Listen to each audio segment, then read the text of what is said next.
let's start. We are discuss about excretory system. Do you know what is the excretory system? No? So now let's discuss. Kidney, bladder, ureter and skin. इसमें कौन कौन से parts आपके भाग लेंगे? Kidney, ureter, bladder और skin. इसमें 4 ऐसे ऑर्गन्स हैं जो आपके इसमें वर्क करेंगे. तो सबसे पहला आता है आपका किडनी. आप अगर पानी पी रही हैं तो पानी आपके बॉडी में जाएगा और जाने के बाद वो कहाँ जाएगा बेटा? किडनी में स्टोर होगा. उसके बाद किडनी आपका क्या करेगा? वहाँ से पूरे बॉडी को लेकर पानी को लेकर के और उसमें वो क्या करेगा? स्टोर करेगा. फिर स्टोर करने के बाद किडनी फिर क्या करता है कि किडनी का वर्क है कि पूरे बॉडी में उस पानी को ब्लड के साथ मिक्स कर देगा और ब्लड के साथ मिक्स करने के बाद उसे पूरा सप्लाई करेगा बॉडी में जिसको जितना ज़रूरत है. यानी 70% पानी हमारे सिर्फ ब्रेन को चाहिए, सिर्फ ब्रेन को. इसीलिए बोला जाता है कि कम से कम आप दिन भर में 3 से 4 लीटर पानी कम से कम पीजिए.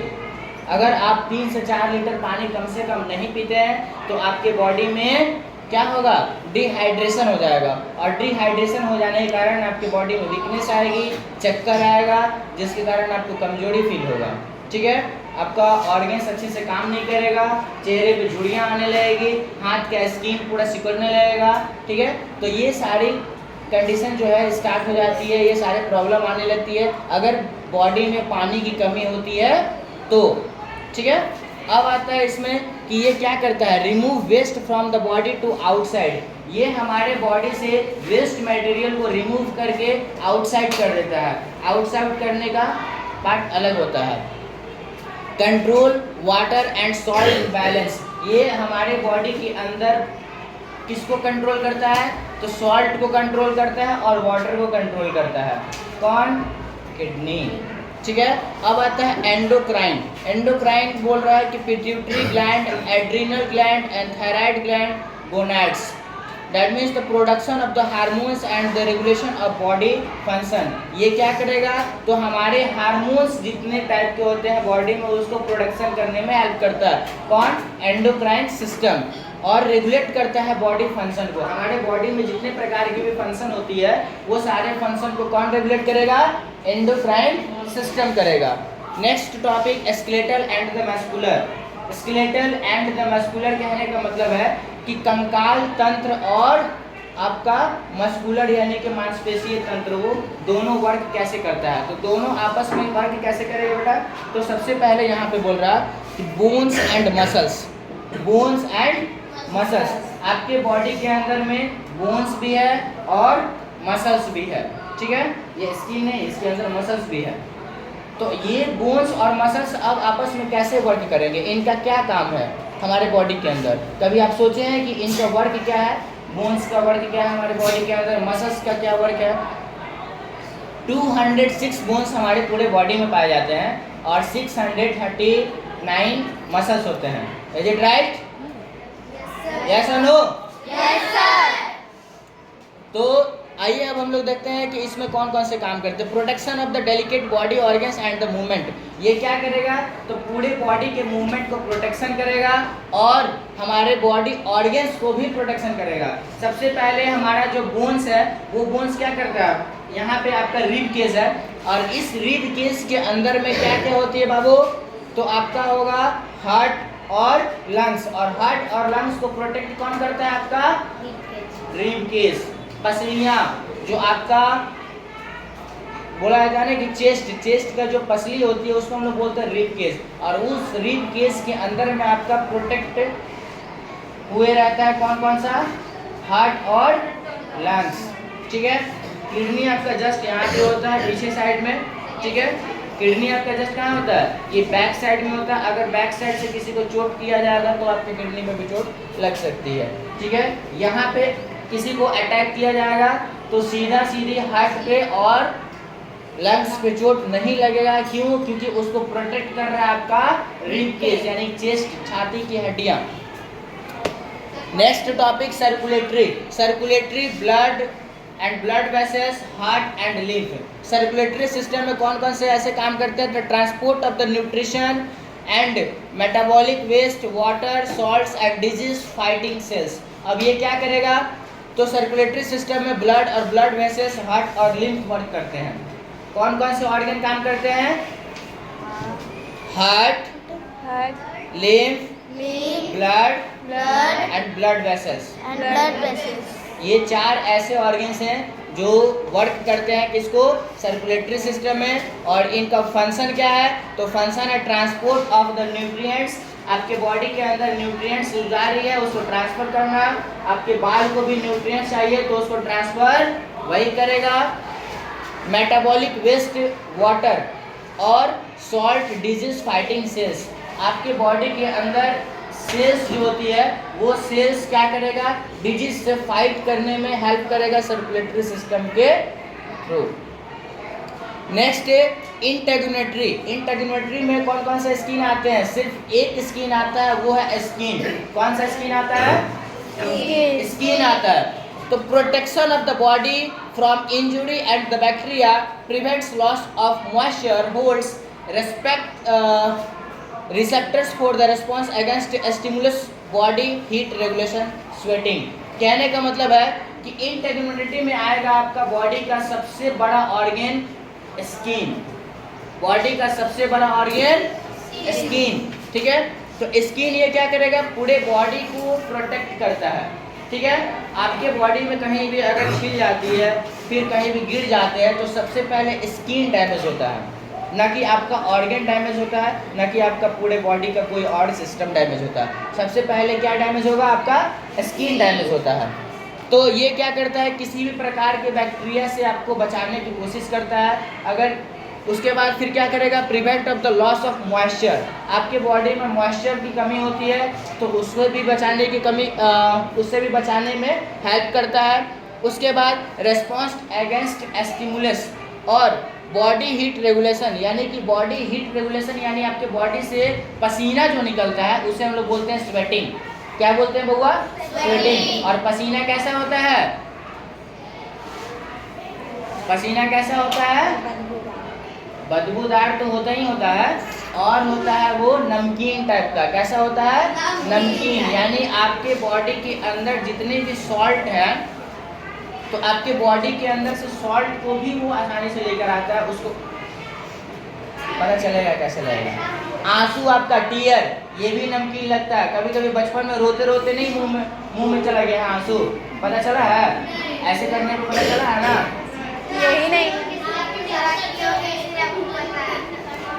So let's just study the skeletal and the nervous system and then details in this the chapter skeletal system. Skeletal system, do you know what is the skeletal system? Anyone tell me answer? Anyone? No sir. Why? A skeletal system and adult human beings has the 206 bones and the body which is the form skeletal system of the body and the give shape of the body. ये क्या करता है? हमारे body में 206 bones होते हैं जो हमारे बॉडी में शेप और साइज को मेंटेन करते हैं, यानी हमारे बॉडी के एक आकार आकृति देते हैं। कौन? हमारे bones. At the birth there are around 304 bones in the body. Some bones fuse together and number gets reduced to 206 on regarding to adulthood. कहने का मतलब है कि जब बच्चा जन्म लेता है उस टाइम पे उसके बॉडी में 304 बोन्स होते हैं, और आफ्टर रिफ्यूज्ड वो क्या हो जाते हैं? 206 पे आ जाते हैं। कुछ ऐसे बोन्स होते हैं जो रिफ्यूज होते हैं, यानी कि एक दूसरे से जुड़ जाते हैं और जुड़ करके वो एक न्यू बोन बन जाते हैं, जिससे काउंट करने के बाद आफ्टर चाइल्डहुड में, तो जब वो एडल्टहुड में जाने लगते हैं तो उनका 206 बोन्स हो जाते हैं। समझ में आ गई बात? आप देख सकते हैं यहाँ पे फिगर में दिया हुआ है बुआ। इस फिगर में आप देख सकते हैं कि कौन कौन से बोन्स को क्या बोला जाता है। सबसे पहला आपका आता है school. School that means the खोपड़ी। क्या? दैट मीन्स द खोपड़ी। स्कूल आपका ये है, ये स्कूल होता है। इसमें 5 बोन भाग लेते हैं। कौन कौन से 5 बोन होते हैं? ये होता है आपका frontal bone, temporal bone, occipital bone, है ना। ये 5 बोन ऐसे आपका वर्क करते हैं। ये आसानी से सारे बोन खुल सकते हैं। उसके बाद आता है आपका वर्टिब्रा। वर्टिब्रा आपका यहाँ पे ये होता है वर्टिब्रे, इसको बोलते हैं हम लोग वर्टिब्रे, ठीक है। तो ये वर्टिब्रे यहाँ से जो जाएगा नीचे से, ये होता है ट्रैकिया। सामने वाला क्या होता है? ट्रैकिया। सामने वाला को वर्टिब्रा नहीं समझ लेना, ठीक है ना।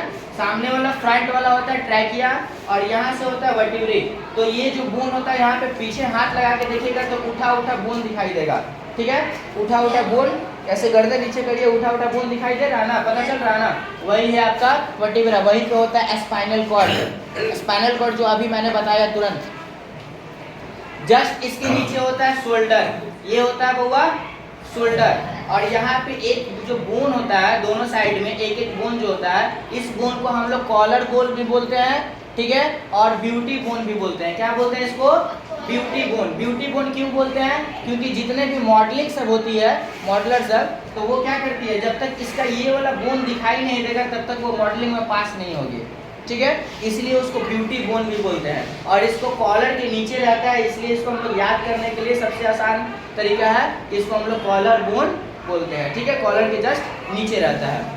समझ में आ गया? इसके बाद अब आता है आपका एस्टर्नम। एस्टर्नम यानी कि आपका चेस्ट जो है, ये जो चेस्ट दोनों साइड में आपका क्या होगा? रिब केस होगा, यानी छाती की हड्डी होगा, मसलियाँ होगा, और बीच में एक आता है बोन जो स्ट्रांग होता है, ऐसे दबा के देखिएगा तो यहाँ से यहाँ तक रहेगा, और यहाँ से यहाँ तक आने के बाद ये वाला दबने लगेगा ऐसे, यानी कि उंगली आपका पेट के अंदर ऐसे जाने लगेगा।